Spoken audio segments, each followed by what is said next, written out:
వీరభద్రస్వామి దర్శించుకున్న తర్వాత అక్కడి నుంచి మనం ముందుకైతే బయలుదేరాం అండ్ ఇక్కడ 9-15 కిలోమీటర్స్ అయితే కవర్ చేసాం. 4-5 నుంచి 4-5కి స్టార్ట్ చేసి 6-40 దగ్గర అవుతుంది.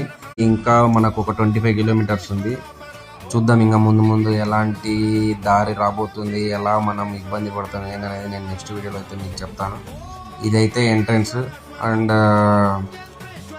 అక్కడి నుంచి ఒక 2-3 కిలోమీటర్లు దాటిన తర్వాత నేనైతే ఇక్కడ భోజనం పెడుతుంటే అక్కడ తిందామని చెప్పి మీకు ముందు చెప్పా కదా, బీజాపూర్ నుంచి 2 ఫ్రెండ్స్ అయ్యారని నాకు.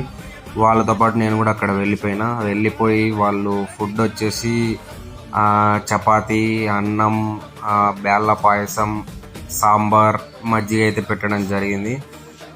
అన్లిమిటెడ్ ఎంత తినొచ్చు, అదైతే ఫ్రీగా అన్నదానం పెట్టడం. వాళ్ళు మాత్రం అక్కడికి తీసుకొచ్చినట్టు సరుకులు ఆ రోడ్డే ఉండదు, ఆ లారీ అవన్నీ ఎలా వచ్చాయనేది అయితే నాకు అస్సలు అర్థం కాలేదు.